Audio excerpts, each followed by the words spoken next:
नमस्कार दोस्तों, स्वागत है आपका बोधी स्टोरी चैनल पर एक नई और ऐतिहासिक पेशकश में। दोस्तों, भारत के इतिहास में एक ऐसा सम्राट हुआ जिसका नाम पत्थरों पर खोदा गया और समय के रेत पर हमेशा के लिए अमर हो गया। एक ऐसा राजा जिसने पहले तलवार के दम पर जमीन जीती और बाद में प्रेम के दम पर लोगों के दिल। हम बात कर रहे हैं चक्रवर्ती सम्राट अशोक की। लेकिन क्या आप जानते हैं कि महान कहलाने से पहले अशोक को दुनिया चंड अशोक यानी क्रूर अशोक के नाम से जानती थी? आखिर कैसे एक साधारण राजकुमार ने अपने 99 भाइयों की हत्या करके सिंहासन हासिल किया? आइए इतिहास के पन्नों को पलटते हैं और शुरू करते हैं मौर्य वंश के सबसे शक्तिशाली शासक की कहानी। यह कहानी शुरू होती है आज से लगभग 2300 वर्ष पहले।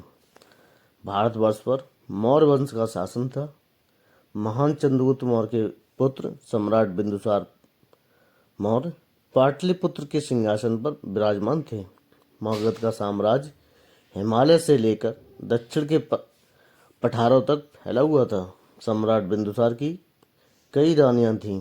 इन्हीं में से एक रानी थी सुभद्रांगी, जिन्हें धर्मा के नाम से भी जाना जाता था।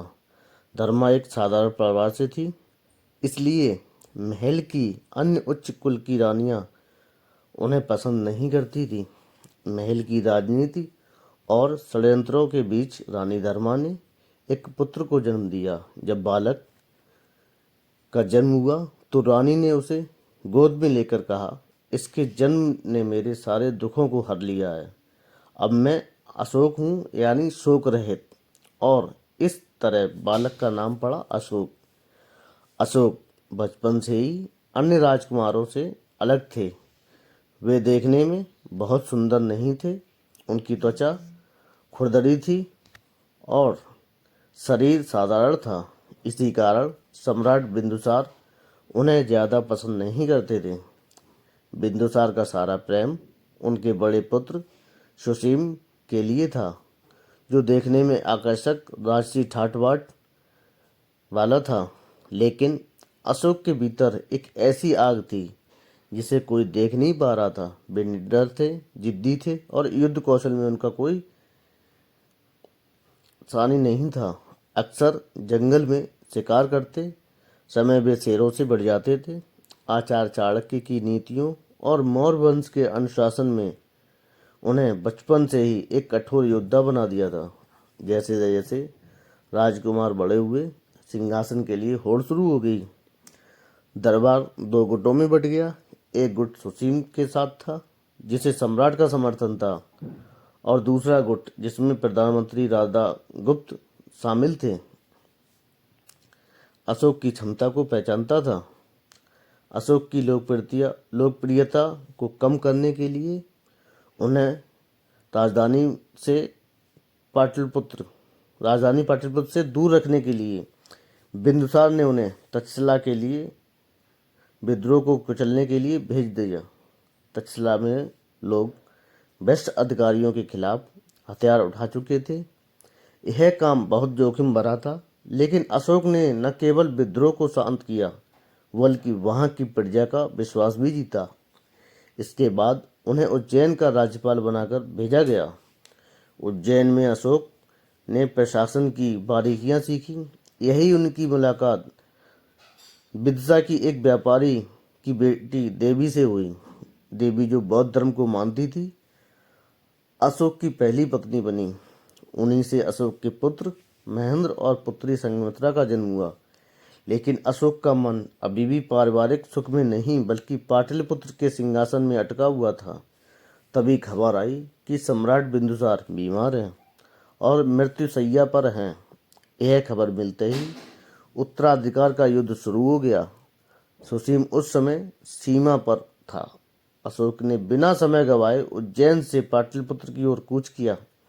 इतिहासकार बताते हैं कि यह सत्ता संघर्ष अत्यंत खूनी और भयानक थी। बौद्ध ग्रंथों के अनुसार अशोक ने सिंहासन पाने के लिए अपने 99 भाइयों की हत्या कर दी थी। उन्होंने अपने रास्ते में आने वाले हर कांटे को बेरहमी से हटा दिया पाटलिपुत्र की गलियां भाइयों के रक्त से लाल हो गईं। अंततः अशोक ने सुसीम को पराजित किया और उसकी हत्या कर दी। बिंदुसार की मृत्यु के बाद अशोक ने खुद को मगध का सम्राट घोषित किया, लेकिन उनका राज्याभिषेक तुरंत नहीं हुआ।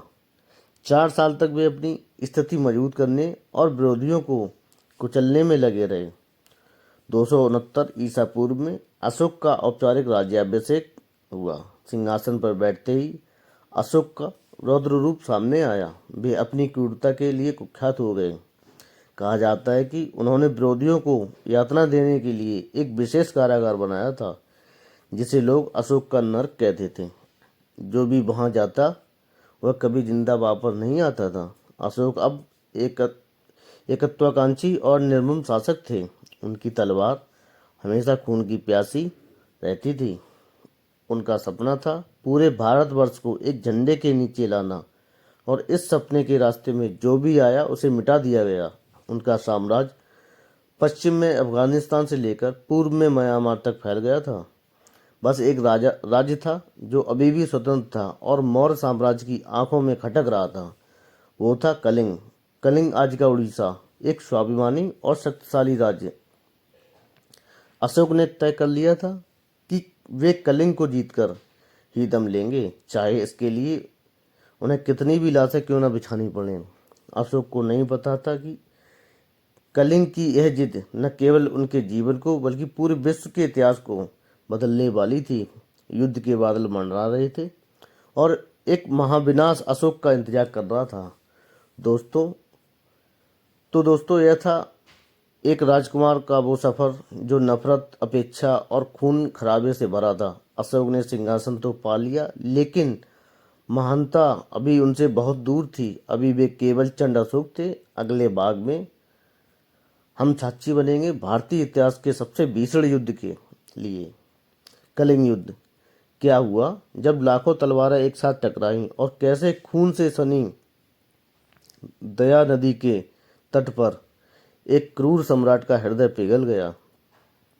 यह सब जानेंगे हम सम्राट अशोक भाग 2 में। अगर आपको यह कहानी पसंद आई तो बोधी स्टोरीज चैनल को सब्सक्राइब करें और वीडियो को लाइक करें। कमेंट्स में बताएं कि आपको इतिहास की यह कहानी कैसी लग रही है। नमो बुद्धाय।